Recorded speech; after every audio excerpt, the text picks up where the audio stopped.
You think she wants your money. You think she wants your six-pack abs or the car you drove here in. You are wrong.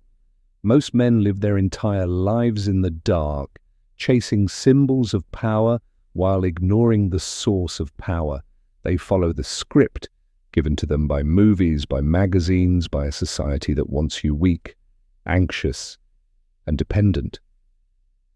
But there is one observer who sees through the smoke, the older woman. She has seen the boys pretend to be men.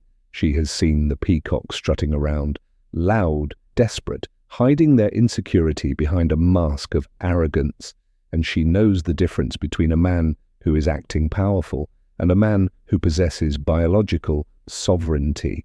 Imagine you are standing in a high-end cocktail lounge. The air is thick with expensive cologne and cheap desperation. To your left, a man in a tailored suit is talking too loud, flashing his watch, checking to see who is watching him. He is hunting for validation. To your right sits a man in a simple t-shirt. He is quiet, he is still. He isn't scanning the room.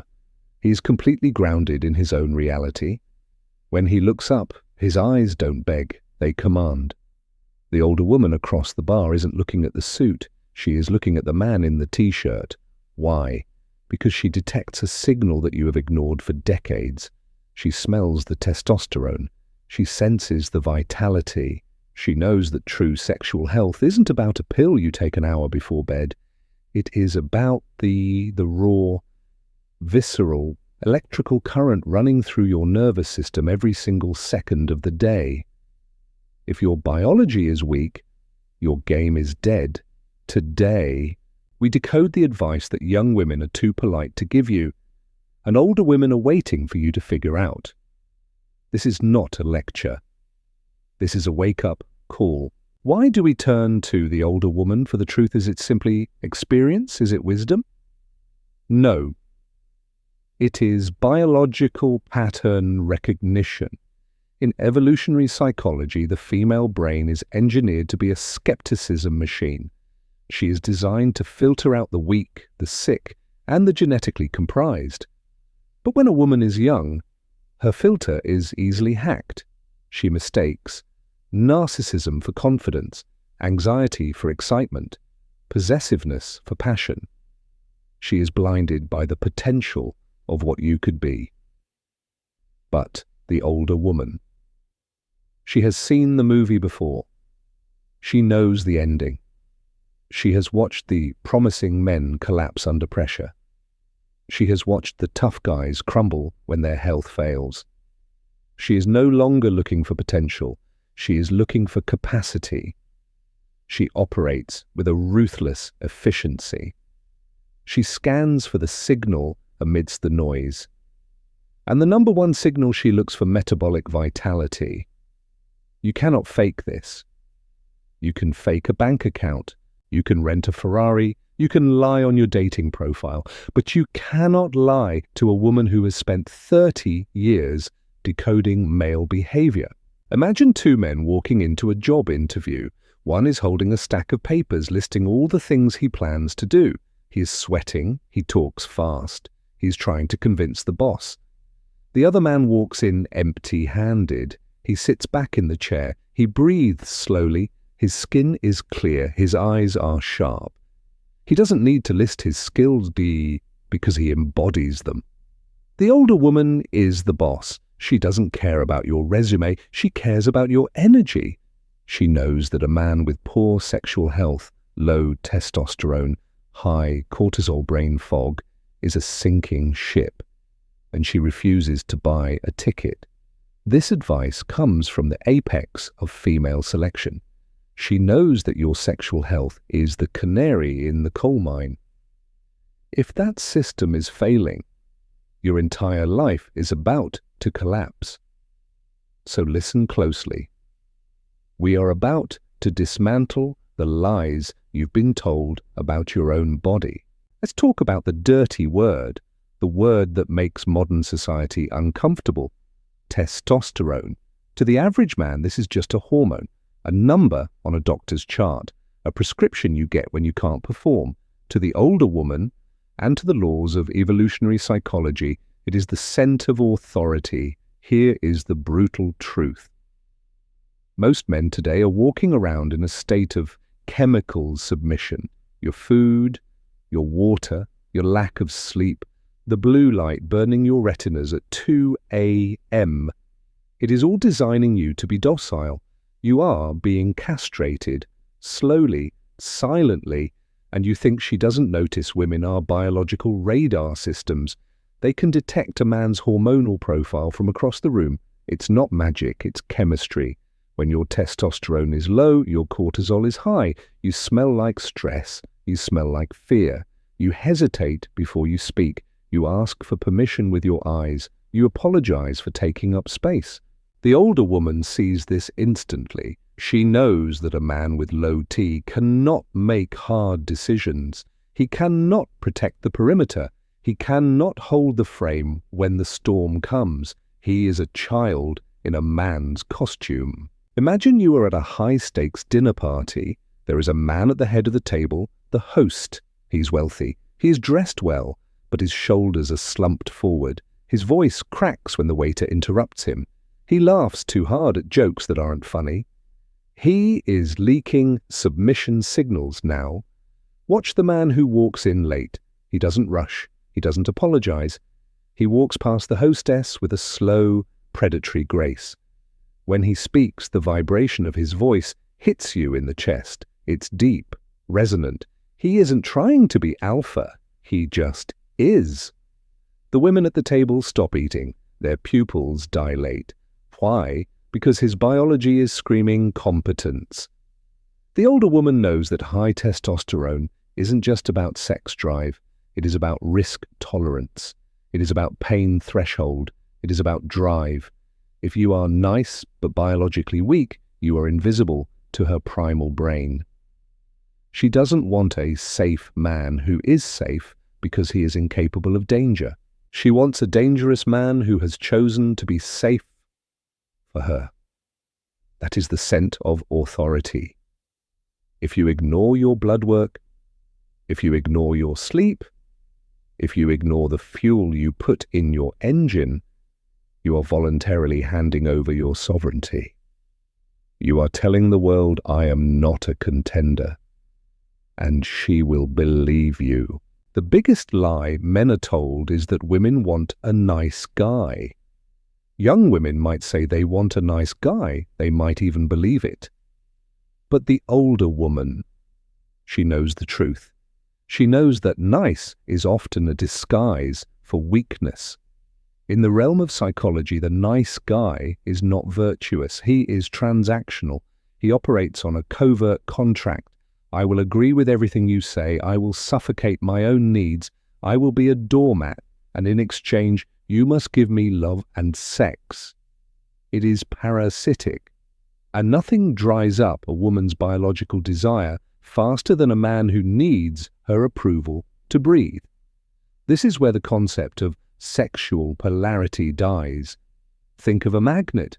For there to be attraction, for there to be that magnetic snap, you need a positive pole and a negative pole. You need difference. If she is emotional, fluid, and chaotic, and you become emotional, fluid, and chaotic to match her, you have neutralized the current. Emotional neutrality is a death sentence. When you agree with everything, you become a mirror. Mirrors are useful, but they are not sexy. The older woman craves friction. She doesn't want to fight, but she wants to feel the edge of your reality. She wants to bump into your boundaries and realize that you are solid. Imagine you are on a date. The waiter brings the wrong wine. The nice guy looks at the woman, terrified of making a scene. He smiles weakly. It's okay, I don't mind. Do you mind? Whatever you want is fine. He has just collapsed. He has placed the burden of leadership on her shoulders. Now, look at the sovereign male. He looks at the wine. He doesn't get angry. He doesn't throw a tantrum. He is calm. He catches the waiter's eye with a subtle nod. This isn't what we ordered. Please bring the cab and keep this coming for the delay. He fixes the problem. He doesn't ask the woman for permission to fix it. He re-engages with her immediately. The nice guy thinks he is being polite. The sovereign male knows he is being effective. The older woman watches this interaction. In the first scenario, she feels safe, but bored. Her libido goes into hibernation. In the second scenario, she feels a spike of tension. She realizes, he can handle the world. I don't have to mother him. That tension. That is the spark of life. Stop trying to be her friend. She has enough friends. She needs a counterweight. She needs a man who is comfortable being the rock that the waves crash against, not a man who dissolves into the ocean just to be liked. Be the rock. Here is where the amateur reveals himself. He thinks sexual health is a skill set. He thinks it is a list of moves he learned from the internet. He treats the bedroom like a video game. Up, down, left, right. Cheat code. He believes if he performs the mechanics correctly, the result is guaranteed. The older woman laughs at this. She knows that mechanics are meaningless without presence. In neuroscience, we call the male problem spectating. This is when you are having sex, but your mind is not in your body. Your mind is floating above the bed, watching yourself perform. You are judging the angle, the duration, the noise. You are not a participant. You are a critic. You are dissociated. And here is the biological reality. She can feel your absence. Women have a higher density of tactile nerve endings, but their arousal is heavily dependent on the prefrontal cortex, the part of the brain that assesses safety and connection. If you are mechanically grinding away thinking about baseball or your taxes to last longer, you have severed the neural link. You have become a vibrator with a pulse. And she can buy a vibrator that works better than you. Imagine a pianist. Player A has perfect technique. He hits every note on the sheet music. His tempo is mathematically precise, but his eyes are dead. He is bored. He is just typing on keys. The audience falls asleep. Player B misses a note. He plays slower, but he is weeping. He is sweating. He is pouring his entire soul into the instrument. He is feeling every vibration of the string. The audience is weeping with him. Sex is music. It is not math. The older woman tells you this. I don't care how many tricks you know. I care if you are here. She wants to look into your eyes and see total ownership. She wants to feel that you are so grounded in your own masculinity that you can lose control without losing yourself. Stop trying to be a porn star. Pornography has trained a generation of men to prioritize the visual over the sensory. You are worried about how it looks. She is worried about how it feels. The mind is the primary sex organ. If your mind is anxious, scattered, or performative, your body will fail. If your mind is still focused and predatory, you can do almost nothing and she will feel everything. Sexual health is the ability to quiet the noise and amplify the signal. Turn off the internal monologue. Look at her. Breathe. Be the player B. Society lies to men. They tell you that your prime is 21. They tell you that once the grey hairs show up, once the lines appear on your face, the game is over. They want you to believe you are expired goods. The older woman knows this is garbage. In the wild, the young buck is fast. He is energetic. He runs circles around the herd, but he makes mistakes. He wastes energy. He doesn't know where the watering hole is, the silverback, the apex lion. He moves slower, but he moves with intention. This is the concept of post-peak dominance.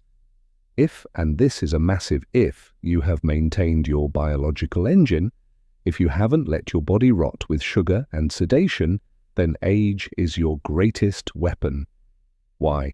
Because masculinity acts like compound interest. At 20, you have energy, but no resources. You have drive, but no map. You are guessing. At 40, if you have done the work, you have the trifecta 1. Resources, you can protect. 2. Status, you are respected. 3. Experience. You are unshakable. The older woman isn't looking for a boy she has to raise. She is looking for a king she can rest beside. Sexual health in your 40s and 50s transforms. It shifts from frequency to intensity. Young men treat sex like a sprint. Sovereign men treat sex like a siege.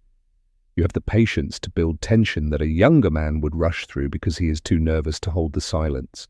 Imagine a crowded nightclub. On the dance floor, there is a group of 25-year-olds. They are jumping, they are shouting, they are buying shots for everyone. They are desperate to be the life of the party. They are burning fuel at a rapid rate. They are exhausting to watch. Now look at the VIP booth in the corner. There is a man in his late 40s. He is leaning back. He is holding a single glass of whiskey. He isn't shouting. He smiles with his eyes, not his mouth. He isn't chasing the women. The women are gravitating toward him. Why? Because he has gravity. He has the weight of a life lived. He has scars. He has stories. He has survived things that would break the boys on the dance floor. The older woman sees the boys as snacks. She sees the man in the booth as a meal. Do not fear aging. Fear decay. There is a difference. Decay is what happens when you give up. Aging is what happens when you level up. If you keep your testosterone optimized, your muscles hard, and your mind sharp, 40 is not the end. It is the beginning of your reign. This is the final barrier. The 199% of men fail to cross. It is the concept of the frame. In every human interaction, there is a dominant reality. There is a frame through which we view the world. When two people meet, their frames collide. The weaker frame gets absorbed by the stronger frame. The older woman knows that a man with poor sexual health, a man who is chemically depleted, has a fragile frame. He is easily swayed. He is easily offended. He is reactive. If she gets angry, he gets defensive. If she is sad, he panics. If she is cold, he begs. He is living in her reality. Total ownership means you bring your own weather system into the room. It means you are the emotional anchor. Women test you. They push your buttons. They challenge your decisions. Society calls this nagging or drama. Evolutionary psychology calls it a structural integrity check. She is leaning against the walls of your psyche to see if they collapse. If you crumble, if you get whining or aggressive, she knows the structure is unsafe. Her biological safety alarm rings. But if you hold the frame, if you remain amused, calm, and unbothered, she relaxes.